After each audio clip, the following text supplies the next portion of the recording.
Hello स्वर्णमयी. आजकाल खास करून 45च्या पुढच्या महिलांसाठी रील्समधून व्हिडिओजमधून स्वतःसाठी जगा, लाईफ एन्जॉय करा असा खूप सल्ला दिला जातो. वरती हे पण असतं की आजपर्यंत तुम्ही फक्त इतरांसाठी जगलात.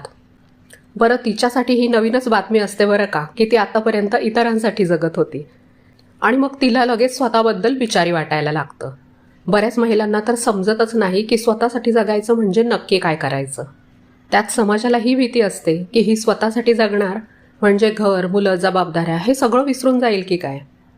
मग लेडीज ओनली ट्रिप्सला जायचं, आत्तापर्यंत कधी न घातलेले कपडे घालायचे, आत्तापर्यंत कधी न केलेल्या गोष्टी एन्जॉयमेंट म्हणून करायच्या, जसं की डान्स, दंगामस्ती किंवा इतरही काही.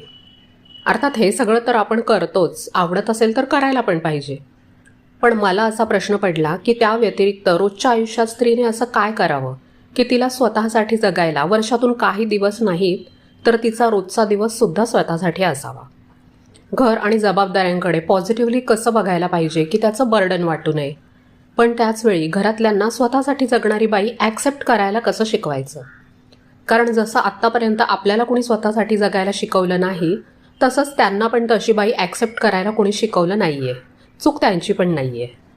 तर मला पडलेल्या ह्या प्रश्नांची उत्तरं शोधण्याचा मी प्रयत्न केला आणि इंटरनेटच्या ह्या समुद्राचं मंथन करून जे मोती माझ्या हाती लागले ते या व्हिडिओमधून मी तुमच्यासमोर आज मांडणार आहे. पूर्वी मला सुद्धा असंच वाटायचं की स्वतःसाठी जगायचं म्हणजे आयुष्यात खूप काहीतरी मोठा बदल करावा लागेल. पण स्वतःसाठी जगण्याचं जे सत्य आहे ना, ते आपल्याला कुणीच सांगत नाही. आपल्याला असं का वाटतं की घरातली कामं करणं, मुलांचं बघणं हे सगळं स्वतःसाठी जगण्याच्या आड येतंय. आपण आपल्या कामाला काय समजतो? माझ्यावर टाकलेली जबाबदारी. माझ्यावर टाकलेली जबाबदारी की मला माझ्या माणसांसाठी करायला आवडतं. जर मला असं वाटलं की हे मला करावंच लागतं तर लगेचच थकवा येतो. पण मी जर असं बघायला सुरुवात केली की हे मी करतेय कारण ही माझी चॉईस आहे, तर आपली फिलिंग बदलते. आता तुम्ही म्हणाल, सगळंच आपण निवडलेलं असतं का? तर नाही, सगळंच काही आपण आपल्या आयुष्यातलं स्वतः निवडलेलं नसतं. पण आपण त्याच्याकडे कसं बघायचं हे मात्र आपण निवडू शकतो. खूप वेळेला आपण स्वतःला बिचारी बनवतो. माझ्यावरच सगळं आहे, मला कोणी मदत करत नाही. हे खरं असू शकतं, पण कायम आपण तिथेच राहायचं का? तेच मनाशी म्हणत राहायचं का? का थोडं थांबून हे बघायचं की मी ह्याच्यात काय बदलू शकते? तर स्वतःसाठी जगणं जे आहे ना, ते इथूनच सुरू होतं, छोट्या छोट्या डिसिजन्समधून. मला असं वाटतं की स्वतःसाठी जगणं ही एक मनाची अवस्था आहे. ती कपड्यांमध्ये किंवा ट्रिप्समध्ये नाही आहे. समजा तुम्ही सकाळी चहा पिताय, तो चहा तुम्ही शांतपणे बसून गरम असेपर्यंतच पिताय का? की तो पिताना सुद्धा तुमच्या डोक्यात पुढच्या स्वयंपाकाचा, पुढच्या कामाचा विचार चालू आहे? जर सगळ्या कामाच्या प्रेशरमधून सुद्धा तुम्ही तो चहा चवीने आणि शांतपणे घेऊ शकत असाल, तर तो तुमचा स्वतःसाठी जगलेला छोटासा क्षण आहे, जो आपल्याला रोज अनुभवता येतो. आपण प्रत्येक गोष्टीला जबाबदारी हे नाव देऊन त्याचं ओझं करून घेतलंय. मला आज डबा करायचा आहे, मला आज डबा करावा लागणार आहे, हे म्हणताना अर्थातच थकवा येणार. पण तेच जर तुम्हाला असं वाटत असेल की मी माझ्या माणसांसाठी काहीतरी चांगलं बनवतेय, तर त्या कामातलं ओझं नक्कीच कमी होतं. ह्यात एक महत्त्वाची गोष्ट आहे, घरातल्यांना आपली सवय झालेली असते. आपण प्रत्येक वेळी आत्तापर्यंत हो म्हटलेलं असतं, प्रत्येक गोष्ट त्यांच्या सांगायच्या आधी समोर हजर केलेली असते. त्यामुळेच घरातल्यांना सुद्धा ट्रेन करणं गरजेचं आहे, पण ते ओरडून किंवा भांडून नाही, तर अगदी शांतपणे. बघा, जेव्हा आपण स्वतःचा सन्मान करतो तेव्हाच समोरचा आपला सन्मान करायला शिकतो. खूप वेळा आपण मुलांना ओव्हर प्रोटेक्ट करतो, ओव्हर प्रोव्हाइड करतो, त्यांच्या मागण्या खूप पटकन पूर्ण करतो. अगदी 16-17 वर्षांची मुलं झाली तरी आपण त्यांचे साधे साधे प्रश्न सोडवत बसतो, छोटी छोटी कामं करत राहतो. त्यांना कळलं पाहिजे की आईसुद्धा एक माणूस आहे, मशीन नाही. हळूहळू त्यांना सांगायला सुरुवात करा, आज मला थोडा वेळ स्वतःसाठी पाहिजे, आज चहा तू स्वतः करून घेशील का? सुरुवातीला त्यांना आश्चर्य वाटेल, कदाचित रागसुद्धा येईल, पण तरीसुद्धा तुम्ही तुमच्या निर्णयावर ठाम राहिलं पाहिजे. स्वतःसाठी जगणं म्हणजे घरातल्या जबाबदाऱ्या झटकून टाकणं नाही आहे, तर त्या जबाबदाऱ्या पार पाडताना स्वतःचं अस्तित्व हरवून न देणं.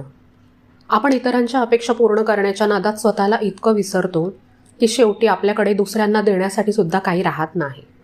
बहुतेक बायकांची चिडचिड ह्याच गोष्टीमुळे होते आणि आपल्या स्वतःलाच ते कळत नाही. पण आपल्या अंतर्मनाने ह्या गोष्टींचा काउंट ठेवलेला असतो. स्वतःसाठी जगायचं म्हणजे स्वतःला सगळ्यांच्या आधी ठेवायचं असं नाही, तर स्वतःला सगळ्यांच्या बरोबरीने ठेवायचं.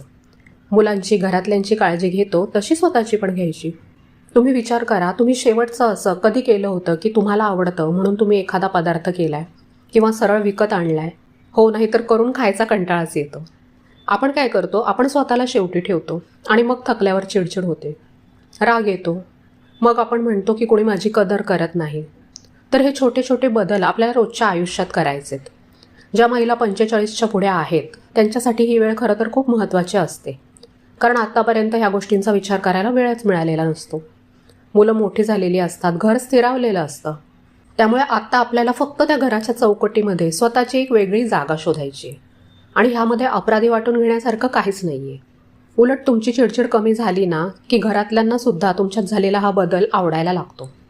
त्यांना एक अशी आई किंवा पत्नी मिळते जी शांत आहे, जिच्या चेहऱ्यावर समाधान आहे. स्वतःसाठी जगणं म्हणजे आपल्या सवयींवर थोडे संस्कार करणं. आपण जे काही करतोय ते आनंदाने करणं. आणि जिथे आपल्याला वाटतंय की आता माझी लिमिट संपली आहे, तिथं शांतपणे नाही म्हणायला शिकणं. घरातल्या माणसांना सुद्धा हे समजलं पाहिजे की तुमची सुद्धा एक आवड आहे, तुमचा सुद्धा एक वेळ आहे. आणि हे त्यांना ओरडून सांगण्यापेक्षा तुमच्या वागण्यातून दिसलं पाहिजे. समजा तुम्ही दुपारी थोडा वेळ वाचन करताय किंवा फक्त शांत बसलाय आणि त्यावेळी कोणी काही विचारलं तर सांगू शकता की हा माझा वाचनाचा वेळ आहे किंवा ध्यानाचा वेळ आहे, मी अर्ध्या तासानंतर तुझं काम करून देईन.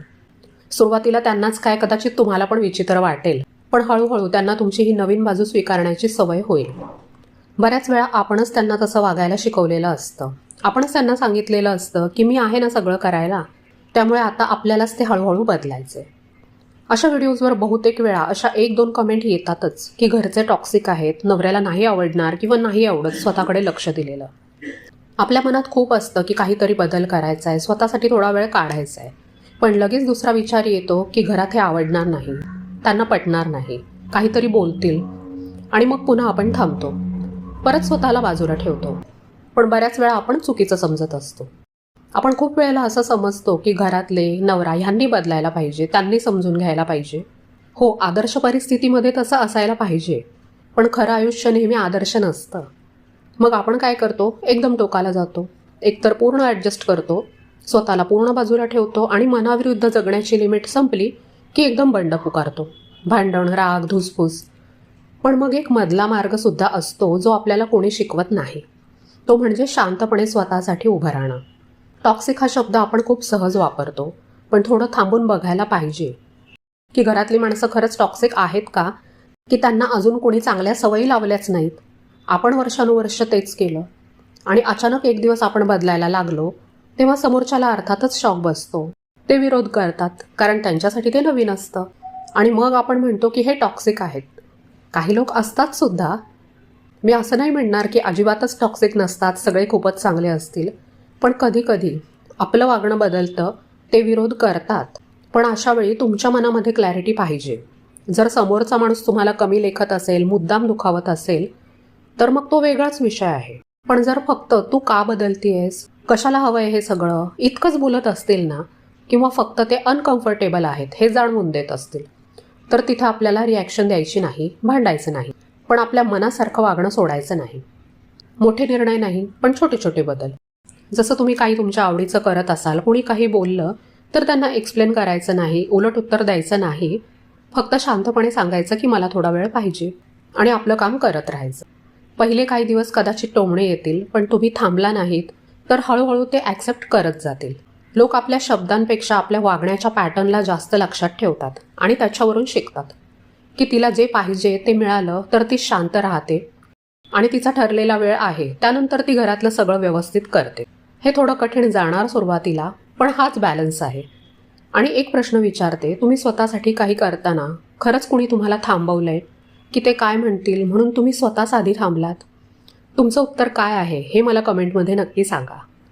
स्वतःसाठी जगणारी बाई म्हणजे स्वार्थी बाई नाही, तर ती अशी स्त्री आहे जिला माहिती आहे की तिचं मन कशात रमतं आणि ती रोजच्या कामाच्या धबडग्यात सुद्धा स्वतःसाठी तो थोडासा अवकाश शोधून काढते. तुमचा रोजचा दिवस स्वतःसाठी असायला हवा, वर्षभरातले फक्त काही दिवस नाही. मग तुम्हाला घर असो किंवा जबाबदाऱ्या, त्यांचं ओझं वाटणार नाही, कारण तुम्ही त्या जबाबदाऱ्यांमध्ये हरवलेल्या नसता, तर तुम्ही त्या आनंदाने मनापासून सांभाळत असता.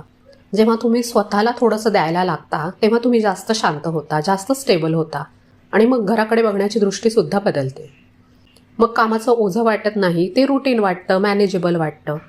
आणि हळूहळू तुम्ही बघाल, वर्षातले फक्त 5-6 दिवस नाही तर रोज तुम्ही थोडं थोडं स्वतःसाठी जगायला लागलाय. हे खूप मोठं ट्रान्सफॉर्मेशन नाही आहे, पण आपल्याला आतून त्याच्यामुळे शांत वाटतं. आणि शेवटी आपल्याला तेच तर पाहिजे असतं. तुमच्या बाबतीत असं कधी घडलंय का की तुम्ही एखादी गोष्ट फक्त स्वतःच्या आनंदासाठी करायला सुरुवात केली आणि सुरुवातीला घरातून विरोध झाला, पण नंतर त्यांनी ते मान्य केलं?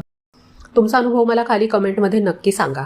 तुमच्या त्या एका उत्तरामुळे कदाचित दुसऱ्या एखाद्या मैत्रिणीला स्वतःसाठी पहिलं पाऊल उचलण्याची हिंमत मिळेल. हा व्हिडिओ आवडला असेल तर लाईक करा, आपल्या मैत्रिणींसोबत शेअर करा आणि चॅनलला सबस्क्राईब करा. चॅनलची मेंबरशिप घ्यायची असेल तर त्याचे डिटेल्स डिस्क्रिप्शन बॉक्समध्ये दिलेले आहेत. पुन्हा भेटूया अशाच छानशा गप्पा मारायला. तोपर्यंत आनंदात राहा.